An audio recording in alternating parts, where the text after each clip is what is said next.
Chapter 12 ईरानी और मकदूनियाई आक्रमण। ईरानी आक्रमण। पूर्वोत्तर भारत के छोटे छोटे रजवाड़ों और गणराज्यों का विलय धीरे धीरे मगध साम्राज्य में हो गया, परंतु पश्चिमोत्तर भारत की स्थिति ईसा पूर्व 6ठी सदी के पूर्वार्ध के दौरान भिन्न थी। कंबोज, कंधार और मद्र आदि के राजा आपस में ही लड़ते रहते थे। इस क्षेत्र में मगध जैसा कोई शक्तिशाली साम्राज्य नहीं था जो इन आपस में लड़ने वाले समुदायों को संगठित साम्राज्य के रूप में प्रणीत कर सकता था। ये क्षेत्र समृद्ध भी था। इतना ही नहीं, हिंदू कुश के दर्रों से इस क्षेत्र में बाहर से आसानी से घुसा जा सकता था। जिस समय मगध के राजा अपना साम्राज्य बढ़ा रहे थे, उस समय ईरान में हखमनी शासन भी अपना राज्य विस्तार कर रहे थे। ईरान के शासकों ने भारत की पश्चिमोत्तर सीमा पर व्याप्त राजनीतिक फूट से फायदा उठाया। राजनीतिक शासक दारेवहु या डेरियस 516 ईस्वी पूर्व में पश्चिमोत्तर भारत से घुस गया और उसने पंजाब, सिंधु नदी के पश्चिम के इलाके और सिंध को जीतकर अपने साम्राज्य में मिला। ये क्षेत्र फारस यानी ईरान का 20वां प्रांत या क्षत्रपी बन गया। फारस साम्राज्य में कुल मिलाकर 28 क्षत्रपियां थी। भारतीय क्षत्रपी में सिंधु पश्चिमोत्तर सीमा प्रांत था और पंजाब का सिंधु नदी के पश्चिम वाला हिस्सा था। ये साम्राज्य का सबसे अधिक आबाद और उपजाऊ हिस्सा था। इस क्षेत्र में 360 टैलेंट यानी मुद्रा तथा भार का प्राचीन माप सोना राजस्व के रूप में आता था। 360 टैलेंट सोना राजस्व के रूप में आता था, जो फारस के सभी एशियाई प्रांतों से मिलने वाले कुल राजस्व का 1/3 था। भारतीय प्रजा को ईरानी फौज में भी भर्ती किया जाना लगा। दारेवहु के उत्तराधिकारी क्षयास्त्र या जर्सिस ने यूनानियों के खिलाफ लंबी लड़ाइयों में भारतीयों को अपनी फौज में शामिल किया। ऐसा लगता है कि भारत पर सिकंदर के हमले तक पश्चिमोत्तर भारत के हिस्से ईरानी साम्राज्य का अंग बने रहे। संपर्क के परिणाम। भारत और ईरान का ये संपर्क करीब 200 सालों तक बना रहा। इससे भारत और ईरान के बीच व्यापार को बढ़ावा मिला। इस संपर्क से सांस्कृतिक परिणाम और भी महत्वपूर्ण हुए। ईरान लिपिकार यानी कातिब भारत में लेखन का एक खास रूप ले आए, जो आगे चलकर खरोष्टी नाम से मशहूर हुआ। ये लिपि अरबी की तरह दाईं ओर से बाईं ओर की तरफ लिखी जाती थी। ईसा पूर्व 3री सदी में पश्चिमोत्तर भारत में अशोक के कुछ अभिलेख इसी लिपि में लिखे गए हैं। ये लिपि ईसा की 3री सदी तक इस देश में चलती रही। पश्चिमोत्तर सीमा प्रांत में ईरानी सिक्के भी मिलते हैं, जिससे ईरान के साथ व्यापार होने का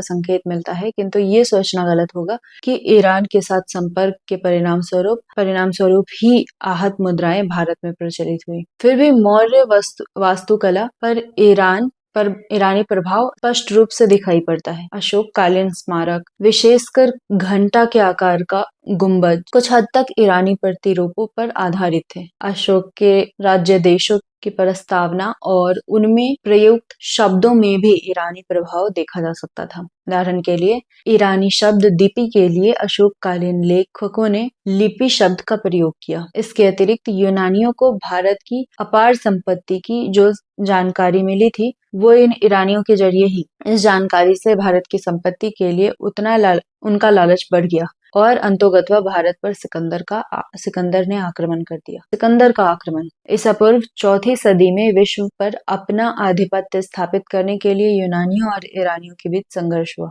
मकदूनियावासी सिकंदर के नेतृत्व में यूनानियों ने आखिरकार ईरानी साम्राज्य को नष्ट कर दिया। सिकंदर ने न सिर्फ एशिया माइनर यानी तुर्की और इराक को, बल्कि ईरान को भी जीत लिया। ईरान से वो भारत की ओर बढ़ा। वो भारत की अपार संपत्ति पर ललचाया था। इतिहास के पिता कहे जाने वाले हेरोदोतस और अन्य यूनानी लेखकों ने भारत का वर्णन अपार संपत्ति वाले देशों के रूप में किया था। इस वर्णन को पढ़कर सिकंदर भारत पर हमला करने के लिए प्रेरित हुआ। सिकंदर ने भौगोलिक अन्वेषण और प्राकृतिक इतिहास की प्रति तीव्र ललक थी। उसने सुन रखा था कि भारत की पूर्वी सीमा पर कैस्पियन सागर ही फैला है। वो विगत विजेताओं की शानदार उपलब्धियों से भी प्रभावित था। वो उनका अनुकरण कर उनसे भी आगे निकलना चाहता था। पश्चिमोत्तर भारत की राजनीतिक स्थिति उसकी इस योजना के लिए उपयुक्त थी। ये क्षेत्र उनके राजतंत्रों और कबायली गणराज्यों में बटा हुआ था, जिन्हें अपने अपने क्षेत्र से लगाव था, और जिन राज्यों पर उनका शासन था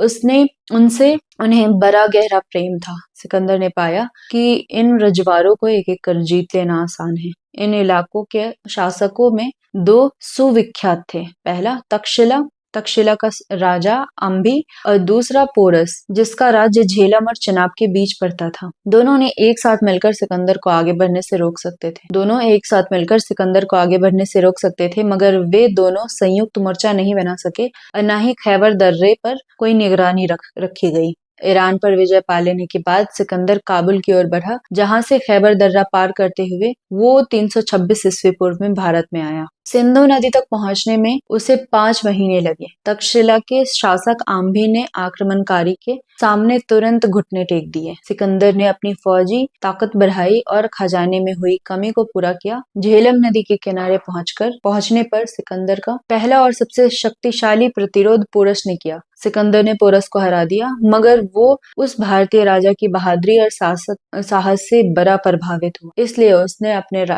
उसने उनका राज्य वापस कर दिया और पोरस को अपना सहयोगी बना लिया। इसके बाद वो व्यास नदी तक पहुंचा। वो पूरब की तरफ और भी बढ़ना चाहता था, मगर उसकी फौज ने उसका साथ देने से इनकार कर दिया। यूनानी सैनिक लड़ते लड़ते थक गए थे और बीमारियों ने उन्हें धर दबाया था। भारत की गर्म आबोहवा और 10 सालों से लगातार विजय अभियान में रहने के कारण वे घर लौटने के लिए अत्यंत आतुर थे। उन्हें सिंधु के किनारे भारतीय शौर्य का भी आभास मिल चुका था। इससे उनमें आगे बढ़ने की कोई इच्छा नहीं रह गई थी। यूनानी इतिहासकार एरियन ने लिखा है, युद्ध कला में भारतवासी अन्य तत्कालीन जनों से अत्यंत श्रेष्ठ थे। यूनानी सैनिकों को विशेष रूप से खबर थी कि गंगा के किनारे एक भारी शक्ति है। साफ तौर पर ये मगध राज्य के बारे में बतलाया गया था। मगध पर नंद वंश का शासन था और उसकी सेना सिकंदर के सेना से कहीं बड़ी थी। इसलिए सिकंदर आगे बढ़ने के लिए बार बार अपील करता रह गया, पर यूनानी सैनिक टस से मस नहीं हुए। सिकंदर ने दुख भरे स्वर में कहा, मैं उन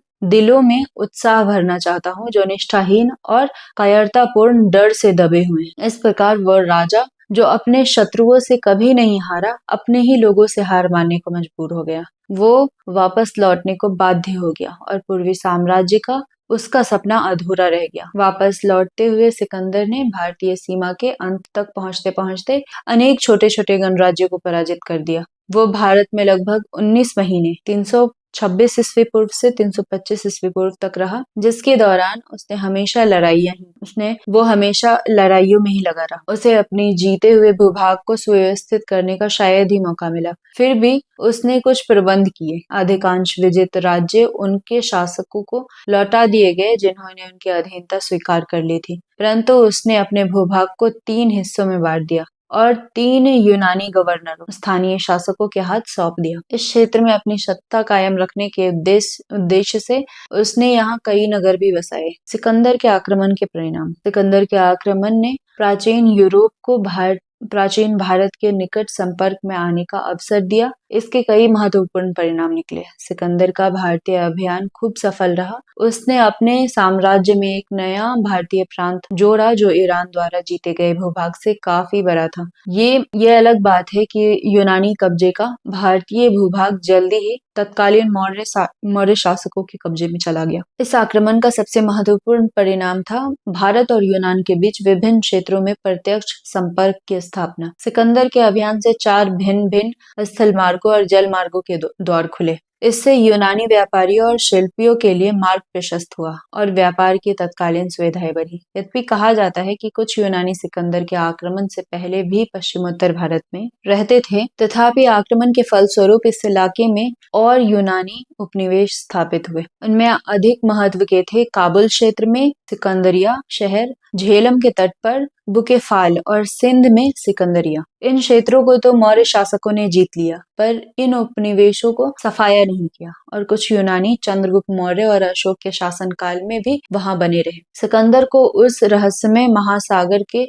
भूगोल में गहरी दिलचस्पी हो गई जिसने जिसे उसने पहली बार सिंधु के मुहाने पर देखा था। इसलिए उसने अपने नए बेड़े को अपने मित्र निरयाकस के नेतृत्व में सिंधु नदी के मुहाने से फरात नदी के मुहाने तक समुद्र तट का पता लगाने और बंदरगाहों को ढूंढने के लिए रवाना किया। इसलिए सिकंदर के इतिहासकार मूल्यवान भौगोलिक विवरण छोड़ गए हैं। उन्होंने सिकंदर के अभियान का तिथि सहित इतिहास भी लिख छोड़ा है, जिससे हमें भारत में हुई घटनाओं का तिथि क्रम निश्चित आधार पर तैयार करने में सहायता मिलती है। सिकंदर के इतिहासकार हमें सामाजिक और आर्थिक हालात के बारे में महत्वपूर्ण जानकारी देते हैं। वे हमें सती प्रथा, गरीब माँ बाप द्वारा अपनी लड़कियों को बेचने और पश्चिमोत्तर भारत के उत्तम नस्ल वाले गाय बैलों के बारे में बताते हैं। सिकंदर ने वहां से 2 लाख गाय बैल यूनान में इस्तेमाल के लिए मकदूनिया भेजे। बढ़ईगिरी भारत की सबसे उन्नत दस्तकारी थी। बढ़ई रथ, नाव और जहाज बनाते थे। पश्चिमोत्तर भारत के छोटे छोटे राज्यों की सत्ता को नष्ट कर सिकंदर ने आक्रमण में इस क्षेत्र में मौर्य साम्राज्य के विस्तार का मार्ग प्रशस्त किया। सुना जाता है कि मौर्य साम्राज्य के संस्थापक चंद्रगुप्त ने सिकंदर के सैन्य तंत्र की कार्य प्रणाली को थोड़ा बहुत देखा था और उसने उसका कुछ ज्ञान प्राप्त किया था, जिसे उसे नंद वंश की सत्ता को उखाड़ने में सहायता मिली। अभ्यास प्रश्न पहला, निम्नलिखित शब्दों का अर्थ बताइए। क्षत्रपी, दीपी, लिपि और टैलेंट। दूसरा, बताइए कि भारत पर ईरानी आक्रमण का क्या क्या प्रभाव पड़ा। तीसरा प्रश्न, भारत पर हुए सिकंदर के आक्रमण का विवरण दीजिए, इसके क्या परिणाम हुए। चौथा प्रश्न, यूरेशिया के बाह्यरेखिक मानचित्र पर मकदूनिया साम्राज्य को उसके विस्तार की चरम अवस्था दिखाएं। पांचवा प्रश्न, यूरेशिया के बाह्यरेखिक मानचित्र पर सिकंदर का साम्राज्य दिखाएं और पाठ्य पुस्तक में उल्लेखित राज्य, देश, नदियां और स्थान अंकित करें। छठा प्रश्न, सिकंदर के अभियान। छठा और आखिरी प्रश्न, सिकंदर के अभियान के दस्तावेजों के सहारे हम बाद की घटनाओं के लिए एक निश्चित भारतीय तिथिक्रम निर्धारित करने में समर्थ हुए हैं। इस कथन की व्याख्या करें और विवेचन करें कि ये कथन क्यों सत्य है।